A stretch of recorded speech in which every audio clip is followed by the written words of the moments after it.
को लेकर सामने आए ताजा खुलासों ने देश भर में हलचल मचा दी है। उत्तर प्रदेश एसटीएफ की जांच में सामने आया है कि धर्मांतरण मामले के मुख्य आरोपी छांगुर बाबा के बैंक खातों में विदेशों से भारी मात्रा में पैसा आया है। इस मामले में जांच एजेंसियों को धर्मांतरण का एक ऐसा संगठित नेटवर्क मिला है जिसकी जड़ें भारत के 589 जिलों तक फैली है। ये नेटवर्क न केवल आर्थिक रूप से ताकतवर है बल्कि तकनीकी रूप से बेहद संगठित और चालाकी से संचालित होता है।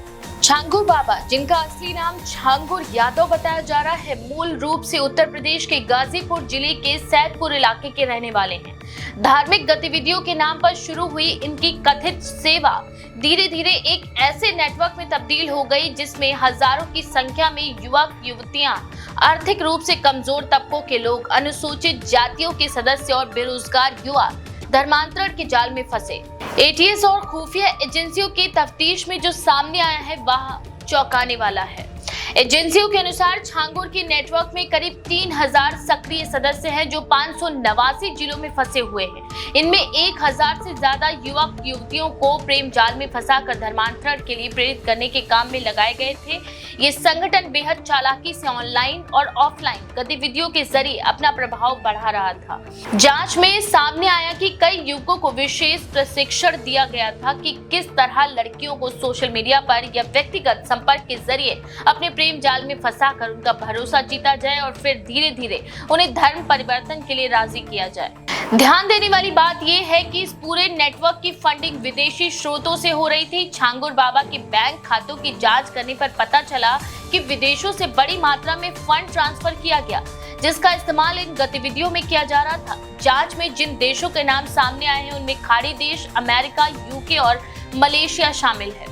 फंड ट्रांसफर आमतौर पर एनजीओ या धार्मिक सेवा संगठनों के नाम से किया जाता था जिससे ये दिखाया जा सके कि पैसा मानव सेवा और सामाजिक कल्याण के नाम पर आ रहा है। लेकिन जब इन ट्रांजैक्शनों की निगरानी की गई और ग्राउंड पर खर्चों का विश्लेषण किया गया तब स्पष्ट हुआ कि इस पैसे का इस्तेमाल धर्मांतरण प्रशिक्षण शिविरों, प्रचार सामग्री और कार्यकर्ताओं को भुगतान करने के लिए किया जा रहा था। यहाँ गौर करने योग्य तथ्य ये भी है कि इस नेटवर्क के कई सदस्य पहले से ही धर्मांतरण के मामलों में संलिप्त पाए गए और इनके खिलाफ देश के विभिन्न हिस्सों में एफआईआर दर्ज है। लेकिन ये गिरोह हर बार नाम और पहचान बदलकर अपनी गतिविधियों को जारी रखता था। छांगुर बाबा के प्रभाव क्षेत्र में सबसे अधिक गतिविधियां उत्तर प्रदेश, बिहार, झारखंड, मध्य प्रदेश, छत्तीसगढ़, महाराष्ट्र, पश्चिम बंगाल और दिल्ली एनसीआर में पाई गई। यहां बड़ी संख्या में पिछड़े वर्ग और अनुसूचित जाति के युवक युवतियों को टारगेट किया गया। इन्हें नौकरी, शिक्षा, विवाह और आर्थिक सहायता का लालच देकर धर्म परिवर्तन कराया गया। जांच में सामने आया कि छांगुर के नेटवर्क ने पिछले 5 वर्षों में करीब 20,000 से ज्यादा लोगों का धर्मांतरण कराया, जिनमें से बड़ी संख्या में नाबालिग लड़कियां और महिलाएं शामिल हैं। ये आंकड़े एटीएस और स्थानीय पुलिस के द्वारा विभिन्न जिलों में की गई गिरफ्तारियों और पूछताछ पर आधारित है। धर्मांतरण के इस नेटवर्क की एक खास रणनीति ये भी थी कि ये धार्मिक स्थलों, शिविरों और सेवा कार्यों की आड़ में अपना प्रचार करता था। उदाहरण के तौर पर छांगुर की गाजीपुर स्थित आश्रम में नियमित रूप से धार्मिक सत्संग, भंडारा और निःशुल्क चिकित्सा शिविर का आयोजन किया जाता था। इन आयोजनों में बाहर से आए लोगों को व्यक्तिगत रूप से समझाया जाता था, उन्हें नया जीवन शुरू करने की प्रेरणा दी जाती थी, जिसमें धर्मांतरण एक मुख्य पहलू बनता था। इस नेटवर्क के प्रचार के लिए सोशल मीडिया का भरपूर इस्तेमाल किया गया। फेसबुक, इंस्टाग्राम, यूट्यूब और व्हाट्सएप जैसे प्लेटफॉर्म्स पर सक्रिय कई अकाउंट्स के जरिए विशेष रूप से युवाओं को टारगेट किया गया। धार्मिक गीतों, अनुभव कथाओं और चमत्कारों की वीडियो वायरल कर लोगों को मानसिक रूप से तैयार किया जाता था। जांच एजेंसियों ने इस नेटवर्क की तुलना अंतर्राष्ट्रीय धर्मांतरण संगठनों से की है और दावा किया है कि छांगुर बाबा और उसके सहयोगी भारत में एक सुनियोजित फेथ कन्वर्जन इकोसिस्टम खड़ा कर रहे थे। इसमें केवल आर्थिक ही नहीं बल्कि राजनीतिक और वैचारिक समर्थन भी कुछ स्तरों पर मिल रहा था। गिरफ्तारी के बाद छांगुर बाबा से की गई पूछताछ में ये सामने आया है कि वे खुद को एक ईश्वरीय दूत मानते थे और दावा करते थे कि उन्हें ईश्वर की तरफ से पथ भ्रष्टों को नया मार्ग दिखाने का आदेश मिला है। उनका ये दावा ही लोगों को प्रभावित करने का सबसे बड़ा हथियार बन गया था। जांच में ये भी सामने आया कि छांगुर के संपर्क में कई पूर्व और वर्तमान सरकारी कर्मचारी, शिक्षक और स्थानीय नेताओं तक शामिल थे, जो या तो सक्रिय रूप से नेटवर्क का समर्थन कर रहे थे या उनकी गतिविधियों पर आंख मूंदे हुए थे।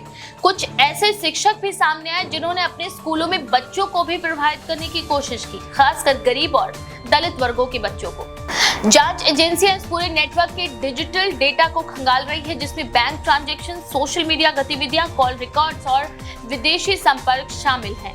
एटीएस ने छांगुर के कई सहयोगियों की सूची तैयार कर ली है और विभिन्न राज्यों में छापेमारी की जा रही है। इसी बीच छांगुर की गिरफ्तारी के बाद उसके समर्थकों ने इसे धार्मिक भेदभाव और व्यक्तिगत स्वतंत्रता पर हमला करार दिया है। कुछ संगठनों ने दावा किया है कि वह सिर्फ सेवा कार्य कर रहा था और उसे बदनाम किया जा रहा है, लेकिन जांच एजेंसियों के पास मौजूद सबूतों के अनुसार उसकी गतिविधियों में स्पष्ट रूप से अवैध धर्मांतरण, विदेशी फंडिंग और राष्ट्र विरोधी मानसिकता की झलक मिलती है। अब सवाल ये उठ रहा है कि देश के 589 जिलों तक फैले इस नेटवर्क को आखिर इतने लंबे समय तक कैसे अनदेखा किया गया? क्या इसमें स्थानीय प्रशासन की भी चुप्पी शामिल थी, या फिर यह नेटवर्क इतना होशियार था कि उसने कानून की पकड़ से खुद को बचाए रखा? उत्तर प्रदेश सरकार ने इस पूरे प्रकरण को गंभीरता से लेते हुए केंद्र सरकार से आग्रह किया कि छांगुर बाबा के नेटवर्क की जांच राष्ट्रीय जांच एजेंसी को सौंपी जाए। साथ ही इस तरह की गतिविधियों पर रोक लगाने के लिए एक समग्र नीति और कड़े कानून की मांग भी उठाई गई है। फिलहाल छांगुर बाबा न्यायिक हिरासत में और उनसे लगातार पूछताछ की जा रही है। जांच एजेंसियों को उम्मीद है कि इस नेटवर्क की परतें जल्द ही खुलेंगी और इस सुनियोजित धर्मांतरण ऑपरेशन के पीछे छिपे पूरे तंत्र का भंडाफोड़ होगा। इस मामले ने एक बार फिर इस बहस को जन्म दे दिया है कि भारत में धार्मिक स्वतंत्रता की आड़ में कहीं संगठित धर्मांतरण गतिविधियां तो नहीं चल रही, और क्या धार्मिक स्वतंत्रता की रक्षा के नाम पर राष्ट्र हित को खतरे में डाला जा रहा है? आने वाले समय में ये मामला न केवल सुरक्षा बल्कि राजनीतिक और सामाजिक विमर्श का भी अहम मुद्दा बनने जा रहा है। इस बारे में आपका क्या विचार है? अपनी राय कमेंट में जरूर लिखें। ऐसी और भी खबरों के लिए देखते रहें द पेज 19।